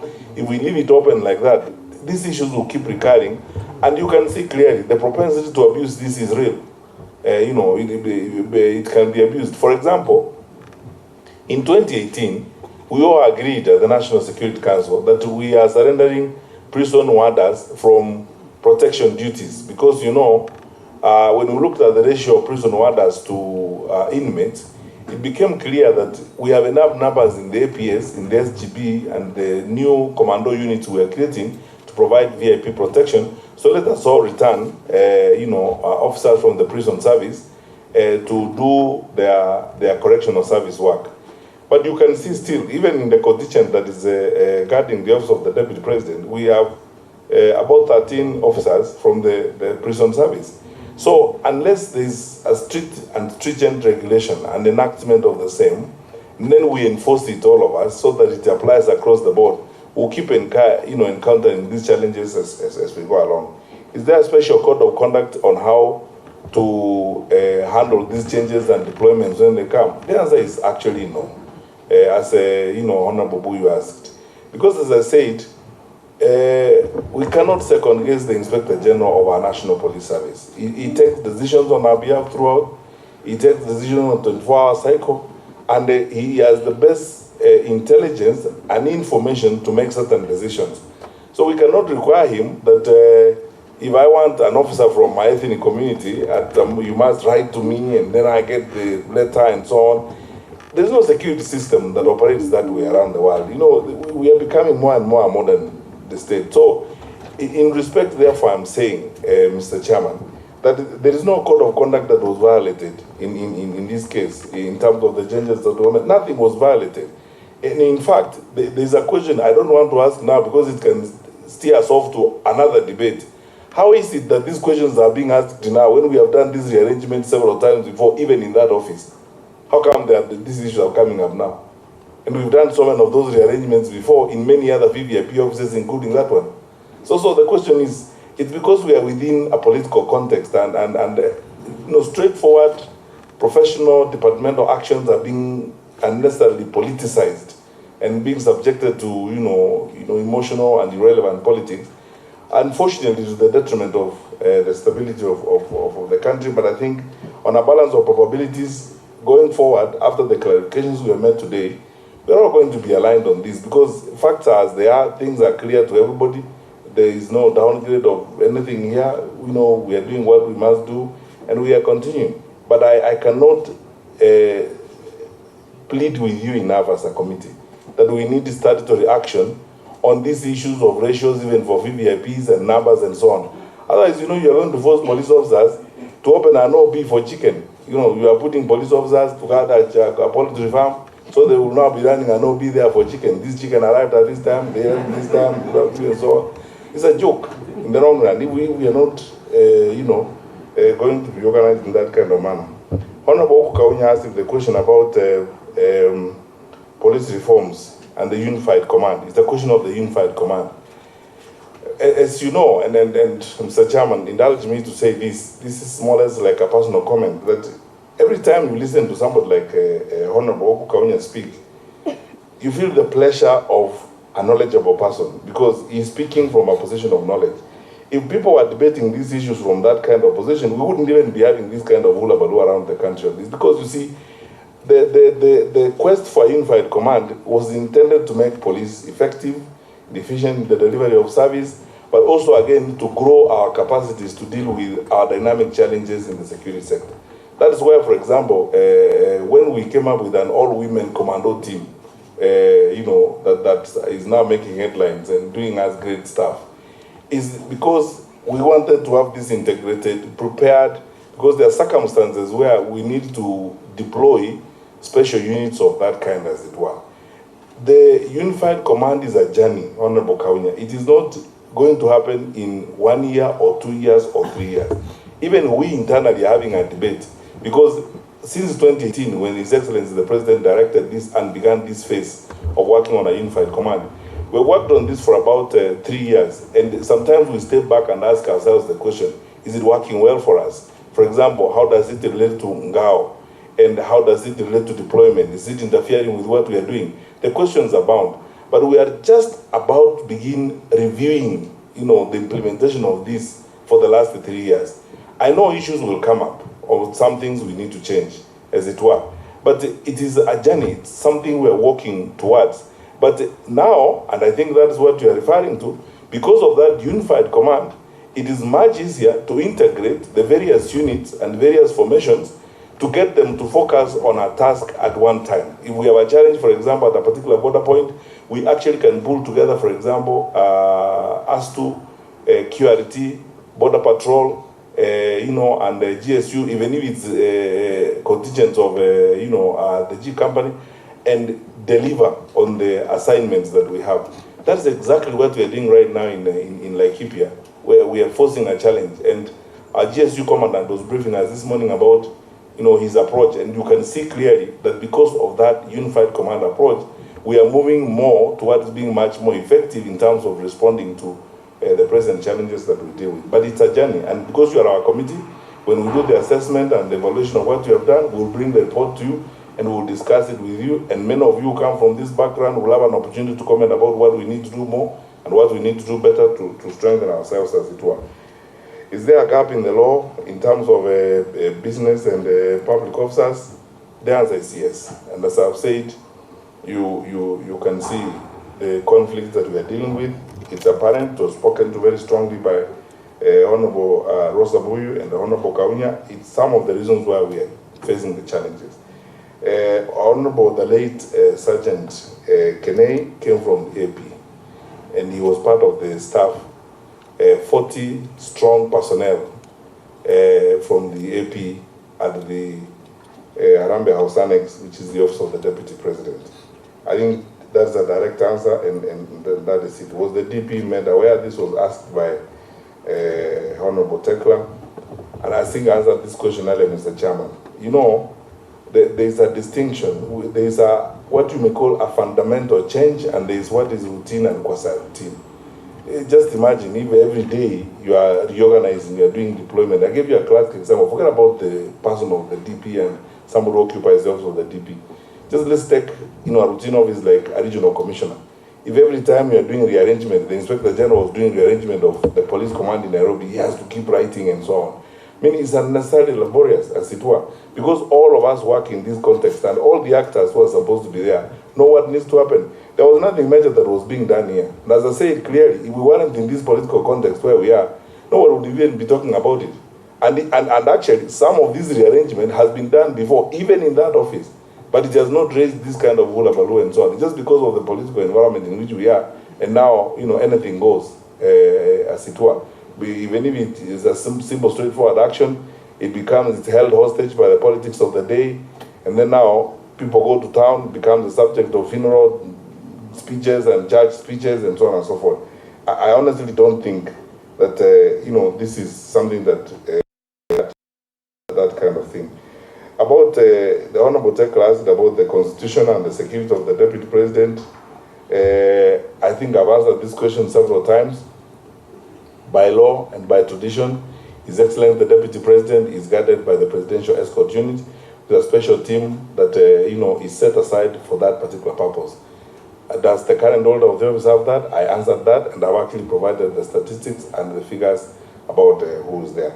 About the followers' stress, Honorable Tekla was asking about people are stressed and the followers are getting stressed. Well, followers get stressed because their leaders stress them. So simple as that. Because the followers, get stressed because their leaders stress them. Because you wake up in the morning and what you're drumming to people is things like this, basically lying to people. You wake up every day, your business is to lie to people, tell them things that do not exist. Lie every day, and you have seen that. You are all here. You have seen that in this country, where you can almost conclude that some people's career is about lying. They will never tell anything truthful. You wake up in the morning and misinterpret things and talk about things that have not happened anywhere. Oh, we are being finished. That's why I said the politics of sympathy addiction. Everything is about sympathy. Sympathize with me. I am dying. I'm being finished. The government is switching off the sun and the moon and so on. If you live that way, then you stress your followers. The stress of your followers is coming from the stress of the leaders. If leaders were honest with people, addressed issues honestly, and are dealt with matter, why would the followers be stressed? The followers are stressed because of their leaders. That is my view, and that's what I would tell Honorable Tekla, that let people address the issues in a dispassionate manner, in a very clear and objective manner, and there will be no issue about it. Honorable Ngunjiri is worried, so who do we trust when it comes to issues of security and so on? I would like to reiterate this position, which has been made clear by many people, many greater people and greater minds than myself and my colleagues before you this morning. That we are leaders for a season. We have been given an opportunity to make a contribution to our country for a season. We are not going to be here forever. I am, I think, the 12th or 13th Minister of Interior. There will be a 14th, a 15th, and even a 64th Minister of Interior in Kenya. While we have the opportunity, we do what is right for our people and what is right for the country. And the formal communications and formal channels of engagement are clear to everybody, that we address each other with a measure of respect. But Mr. Chairman, let me say this, and this was spoken to very eloquently by Honorable Kaluma. Nothing will sustain us than protecting institutions that have been created by the Constitution and by the law. And institutions are bigger than all of us. But you see, if you get engaged in subverting institutions and undermining institutions from time to time, it becomes a challenge, as it were. So who do we believe? We will believe formal, proper, truthful, factual communication from an office. That's what we will believe. And there are structures. This is a government that is about over 6 decades old. We have found a tradition. This country has been managed by people since 1963 to this day, and they have established traditions of engagement and how you conduct government business. If you have a challenge, you go to your supervisors and discuss it with them. You don't write letters, using street language, and then you put it in social media, and then, you engage in cheap populism, throwing an irrelevant tantrum, in the hope of gaining sympathy. You're basically playing for sympathy, and not caring about the country as it were. So, Honorable Mujiri, who do we believe? We believe formal, factual, truthful communication that respects the structures of government, knowing as we do, and as we must at all times, that we are only individuals. We are here today, tomorrow we are gone. And then we must hand over to the generations that come after us the institutions that that were handed to us. Honorable Junet asked the question, is it moral, the situation that we have right now? I think as a honest public servant, I would be pretending if I didn't honestly say, I also don't think it's moral, what we have right now. I am as chastised as everyone else is on this particular matter. And I agree, and my colleagues at the Ministry of Interior and all the heads of the agencies will work with you, honorable members, to look at the law and see how we rectify this situation, so that it may not be abused as we go into the future. Because where there are no regulations, where there are no good controls, the propensity for abuse is huge. And then none of us is holy enough not to be tempted to abuse, discretion, if that discretion is not controlled or discretion is not guided. And then, and a situation emerges where you abuse discretion, then you turn around after you abuse discretion and claim sympathy, and so on. So in this particular case, because human beings are human beings, and we are all human beings, and we can make mistakes. Where challenges of this kind exist is where we, as the executive branch of government, reporting to you as the people of Kenya's representatives, we need to work with you to see how we can overcome these kinds of challenge through statutory action as it were. And I think finally I'm grateful you allow me, Mr. Chairman, to make my final comment. The Honorable Vice Chair asked a question, and the Inspector General has whispered to me here that, I respond to it. Is this work that was done by the previous IG or something else? Institutions are continuous. I would hesitate to individualize actions and individualize things when they have happened. Let us now step on to a new order which says we have noticed where the gaps are and the challenges, and now let us learn from them. And I think, if I say so on behalf of my colleague here, the Inspector General, I think that satisfies the situation. Let's not individualize or particularize. Let us now learn from it and come together as a people who love their country and want their country to do better and correct the mistakes that have been done. I would like to stop there, Mr. Chairman, unless you let me to make a closing remark. Yes, I for avoidance of doubt, I wanted members so that we are clear. You will, so that we are clear, and we are just doing the final remarks now. I'll give you Honorable Vice Chair. But I wanted so that we know the provisions of Standing Order 195, which is very important. So that we don't look like we don't want to give our colleagues space to speak, so that we follow the process the way it's supposed to be.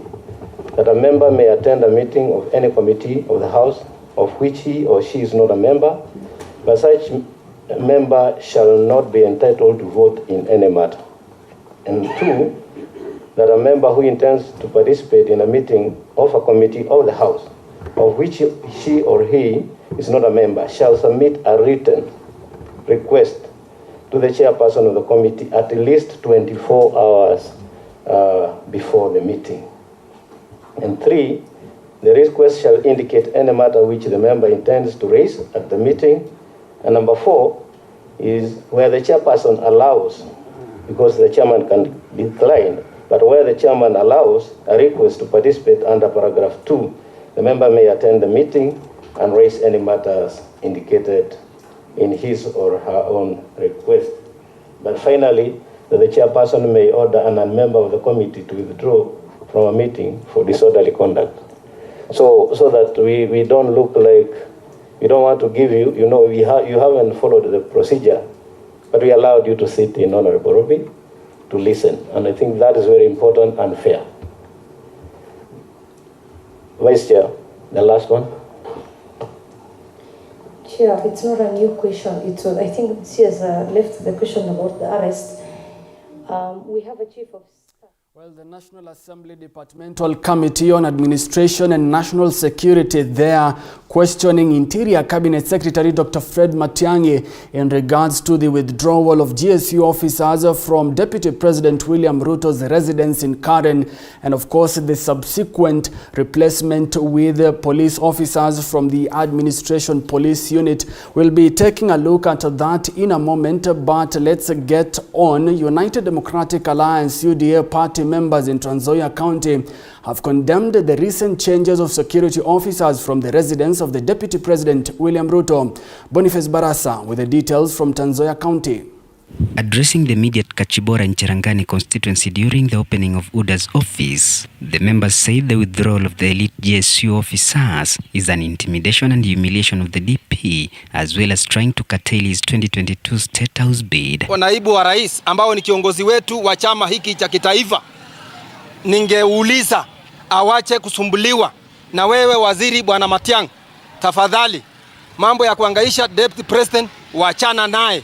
Yeye ni naibu wa rais na alichaguliwa na Wakenya pamoja na rais. Tunaomba rais ape naibu wake heshima ya kutosha, kwa sababu walichaguliwa wakiwa pamoja na security wake tangu aingie mamlaka, security yake imekuwa intact. Mbona wafike leo kwa sababu wanajua kwamba anaenda kuchukua mamlaka next year? Mbona ifike leo wamnyang'anye mamlaka? Deputy President asiwe harassed, wacha afanye kazi yake vizuri. Kwa nini upande ule mwingine watu hawayo harassed? Yeye ni mtu ambaye amepigiwa kura, yeye ni mtu ambaye ni wa heshima, wacha afanye kazi yake kama vile katiba inavyosema. The members called on DP's security reinstatement, so the security of the country's second in command is guaranteed. They asked the president to solve his differences with his deputy for the sake of the national security. Ndio nataka wale elites GSU wenye walikuwa na deputy president warudi huko. Ningependa kuomba mheshimiwa rais pamoja na mheshimiwa naibu wa rais pamoja na kiongozi yule wa upinzani mheshimiwa Raila Odinga tujaribu kuhubiri amani kwa Wakenya wetu na tuunganishe Wakenya. On calls of DP resignation, this is what they had to say. Hakuna mtu ako tayari kujiuzulu kati ya rais na naibu wa rais. Kitu ningewauliza ni kwamba hata wewe unaelewa, hauwezi oa mwanamke usae na yeye watoto 4 ambao ni agenda 4. Alafu pia uende uleta mama mzee akuje kwa boma aharibu ile ndoa yenu, na yeye mwenyewe akishika mimba inapotea. This comes at a time when Interior CS Matiangi and Police Inspector General Hilary Mtiambai are appearing before the Security Committee at the National Assembly. Boniface Barasa, TV47, Cherangani Sub-County, Trans Nzoia County. Well, the residents of Trans Nzoia County airing their views in relation to the withdrawal of the Deputy President William Ruto's security from his current residence. It's exactly 15 minutes past the hour and it is time to take a short commercial break, but we'll be back with more. Do stay with us.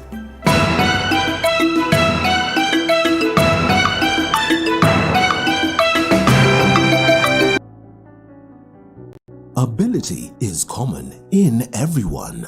Those abled differently also have immense ability. Maybe we are not good in both, but we can be good in life. They reach beyond the limits in their special, different way.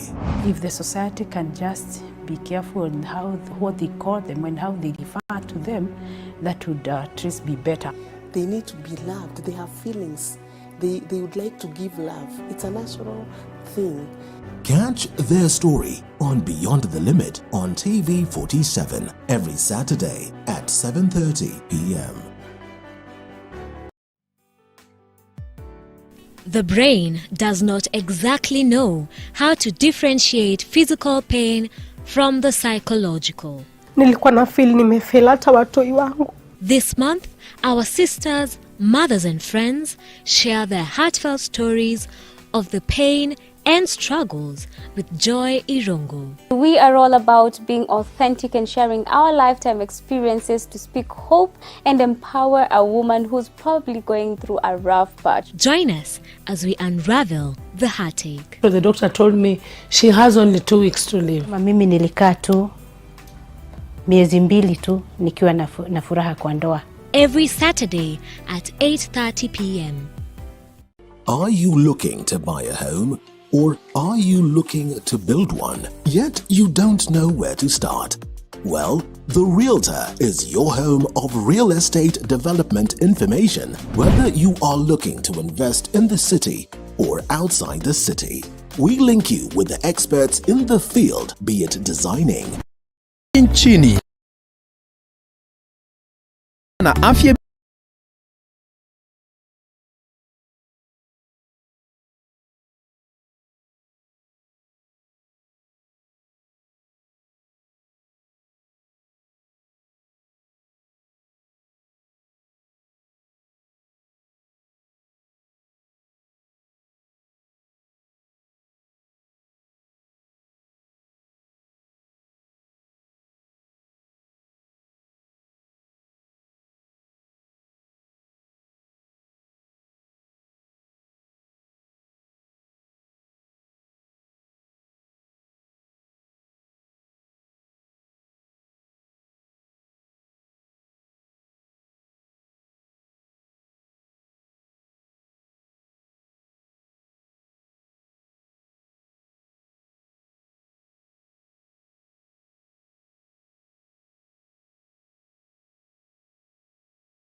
Expressed their views on the constitutional amendment bill number 40.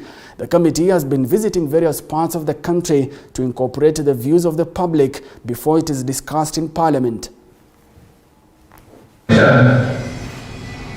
Is elected as a member of Parliament. He should remain in that position as he was elected and not be transferred to other functions. Those functions of the permanent secretary should be left to the professionals.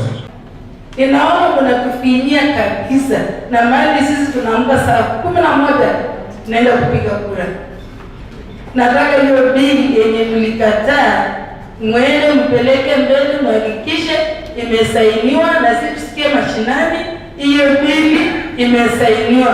Hapo unakuja kuchukua kura yao. And the reasons for our being here is to undertake public participation, to listen to people's views on what is now referred to as Constitutional Amendment Bill number 40, which is proposing to amend the articles of the Constitution so that elected members of Parliament are appointed into the executive and they become the cabinet ministers. And also elected members of the county assembly are appointed to the county executive committee by the governor, and also seeking for permission for the AG to perform cabinet functions from time to time. Those are the three things contained in that bill of constitutional amendment, and we are happy we have received views from the people of Turkana County. They have approved the amendments. In fact, they have said ya kwamba tumechelewa sana. Well, away from amending the constitution, and hundreds of residents have been rendered homeless following a fire that started this morning in Deep Sea slums, Parklands in Nairobi. There has been a standoff between the residents and a private developer, and an ongoing case in court over the disputed land. Residents now want justice to be served, saying they have lived there for over 60 years. Now, Vice Chairman of the area has called on the government and well-wishers to help, stating that they have nothing left and their properties have been burned to ashes.